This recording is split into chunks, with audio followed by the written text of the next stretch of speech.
Okay, so when it came to our last video covering Age of Apocalypse, I had talked about the idea of when it came to Marvel Comics, right after X-Men Alpha and the Astonishing X-Men issue #1, they had given us a bunch of different X titles to kind of help us explore this brand new reality that they had built in the mid-1990s. So for example, you had a book called Weapon X, or The Amazing X-Men, or Gambit and the Externals.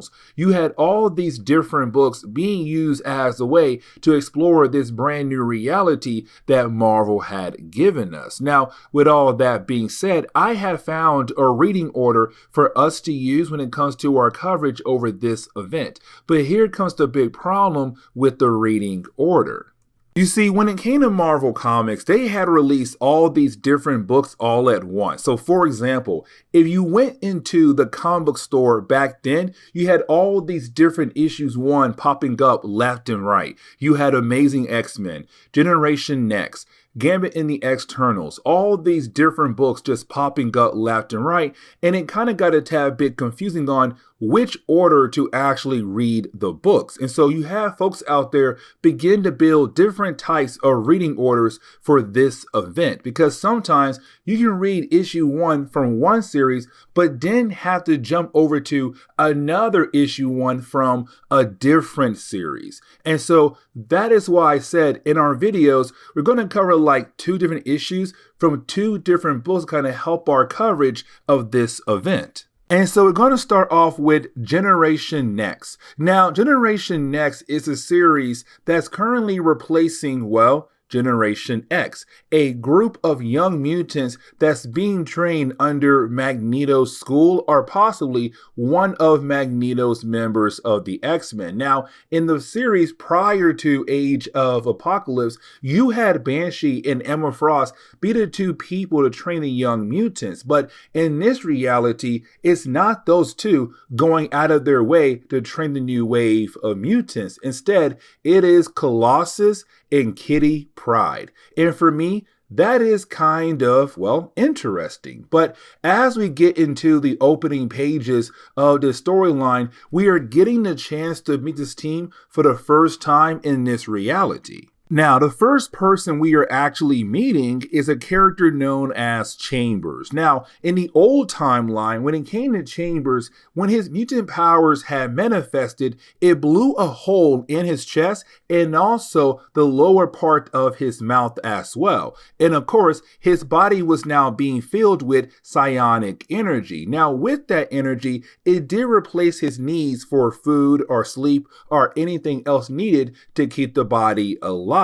But in this reality, yes, he still has the same powers, but the only difference is that he still has a mouth completely. Now, there's only a hole in his chest where he is now able to shoot that energy towards his targets. Now, we do see our young hero going through a training session, but he's not the only one going through this training session.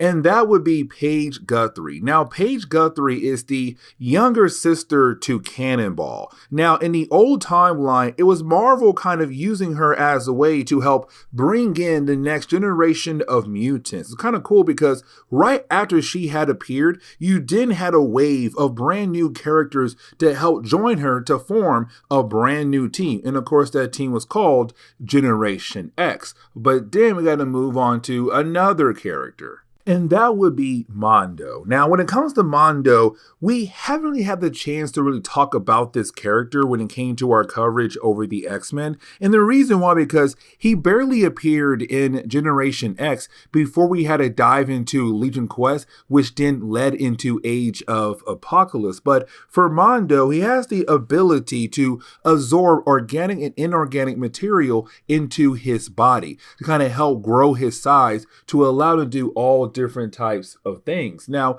with that being said, he's also part of this training session as well. And you do have Chamber and also Husk being able to work together to bring him down. But with him now being defeated, now it's time for their teacher to challenge them. And that would be Colossus. Now, for Colossus, he wants to make sure that these young mutants will truly be ready to fight out there in the real world against the forces of Apocalypse. Now, with all that being said, for Colossus, he really shows them like, hey, listen, I'm not here to go easy on you. I am here to give you an actual challenge. Now, at first, you do have our young heroes being able to get the upper hand on Colossus, but he's not alone. Thing is, he has a co-teacher, and that would be Kitty Pryde. Now, in this reality, Kitty Pryde and Colossus, there's still that power couple in Marvel Comics in this timeline over here. But either way, they're still co-teachers, and they're trying to help make sure their young students are ready for the real world when it comes to fighting against Apocalypse. But you do have our young heroes being able to somewhat get the edge over both Colossus and Kitty Pryde. But this training session is technically timed, so as the training session goes on, it does end as soon as time runs out. Now, before the time does end, we are also introduced to another character, and that would be Skin. Now, Skin did appear in the old timeline in Generation X. He was one of the characters that helped form that brand new team. Now, for Skin, he has the ability to, well, expand his skin to do all different types of things. Now, in this reality, it does seem like he has better control over his ability, and he's also able to use his powers very well out in the field, especially in this training session. But either way, time does run out. But right after time does run out, you have Magneto appear. Now remember, in his brand new reality, Magneto is the leader of the X-Men, because remember, when it came to Legion Quest, you had Legion go back in time to kill off Magneto in the old timeline. The problem was that he didn't kill off Magneto, he killed off Charles Xavier, which of course brought in a brand new timeline. But on top of that, before Charles had died in his brand new timeline, he had asked Magneto to carry on his dream. The whole idea of mutants and humans being able to live together in harmony. And so for Magneto, his main goal was to carry on his best friend dream. And so, of course, it led him creating the X-Men in this reality. Now, for Magneto, it's really more of him kind of expressing that he's not really happy with what he was seeing when it came to the young mutants being trained by Colossus and Kitty Pryde. To him, he kind of feels like the young mutants are not truly ready for their first official mission, but it's really more Colossus saying, hey, listen, you left me in charge of these young mutants alongside with Kitty Pryde. And the thing is, you were watching me, making sure they are ready for their first official mission. Now, here's the thing, because for Colossus, he had met Bishop. Now, our Bishop here is from the old timeline.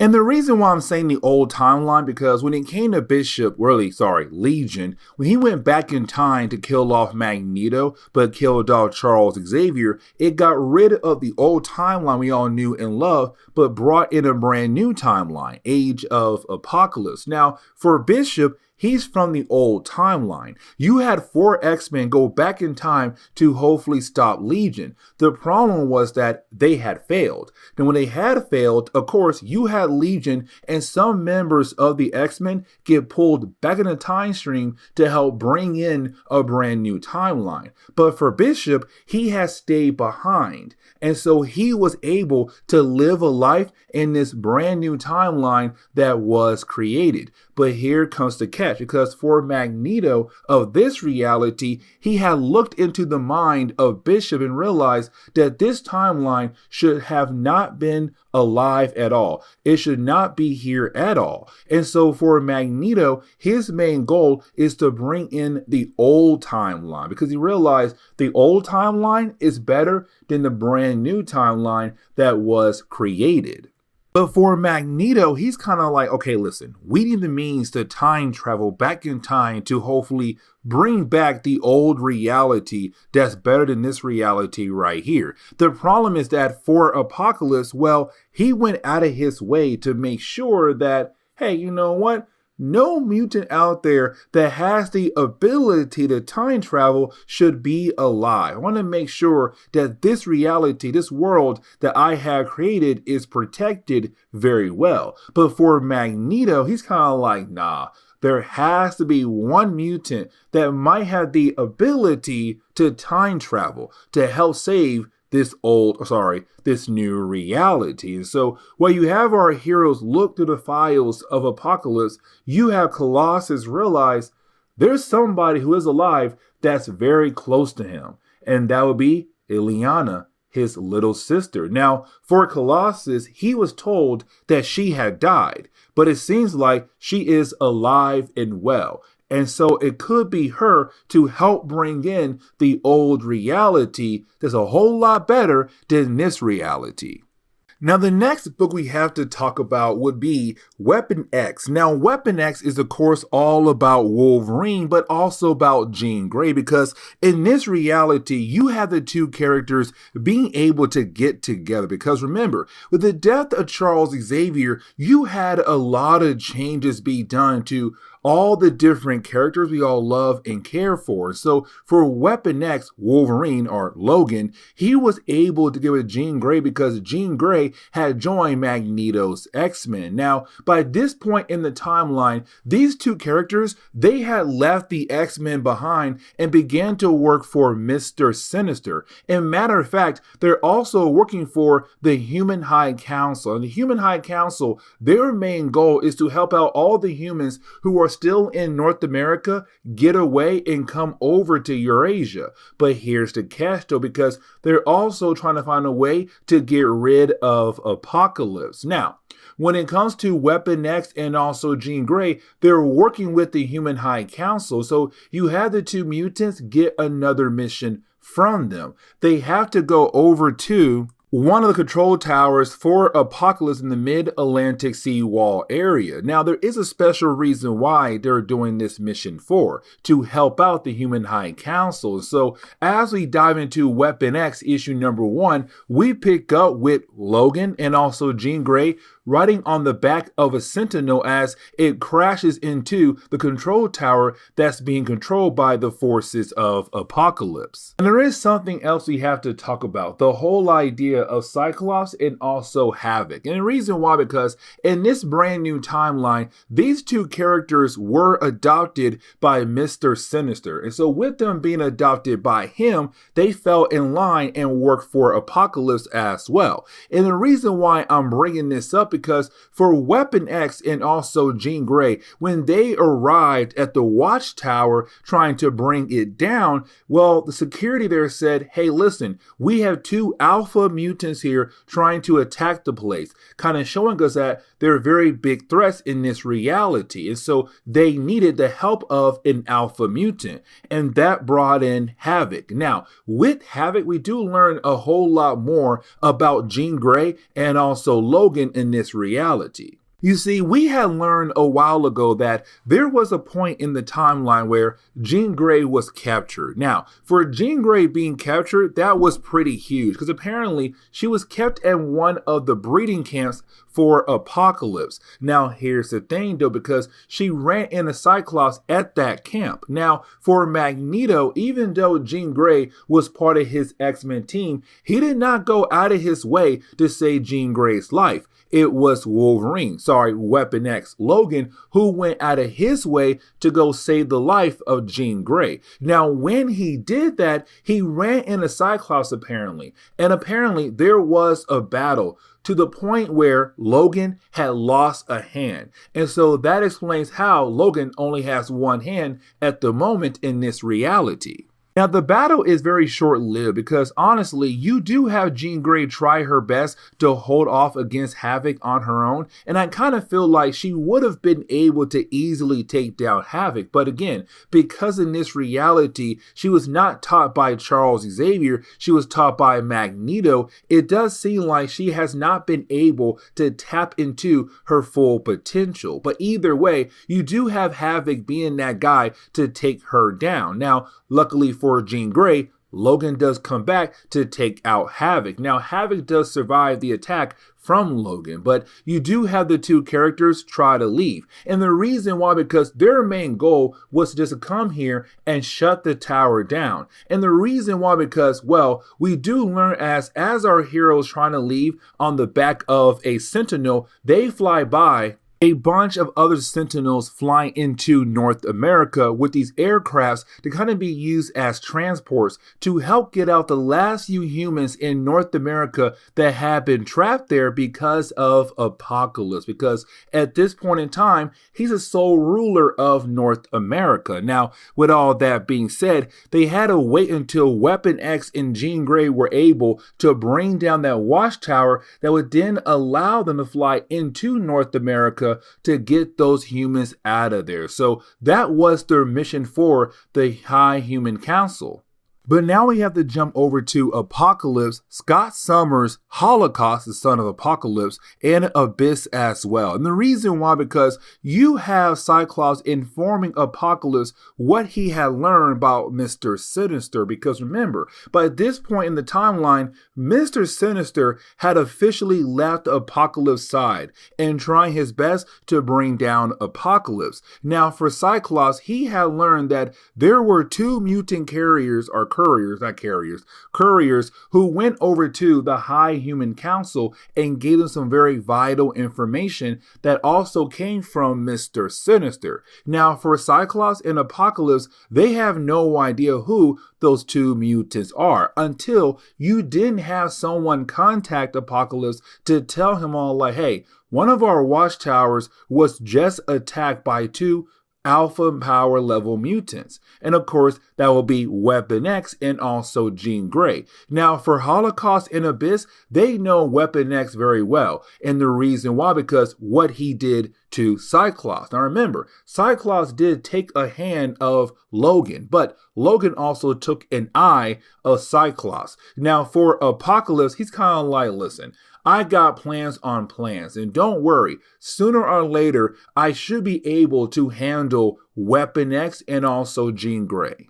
Now, I kind of want to go ahead and jump over to the Human High Council. And here's the reason why, because for the council, they're trying to figure out what is their next move. Like, yes, they were able to save a bunch of humans to get out of North America. But the problem is right now, sooner or later, Apocalypse might try to come over to Eurasia and kill them off as well. And so for the Human High Council, their big plan is to bomb North America across the board, to just drop a bunch of nukes across North America to hopefully kill off Apocalypse and his forces in one huge strike. Now, here is the thing though, because it's Jean Grey and also Weapon X kind of realizing that this could lead to more madness down the road for the entire world. But why have everybody having this meeting? Out of nowhere, they are then attacked by Magma. Now, in the old timeline, Magma was part of the New Mutants, but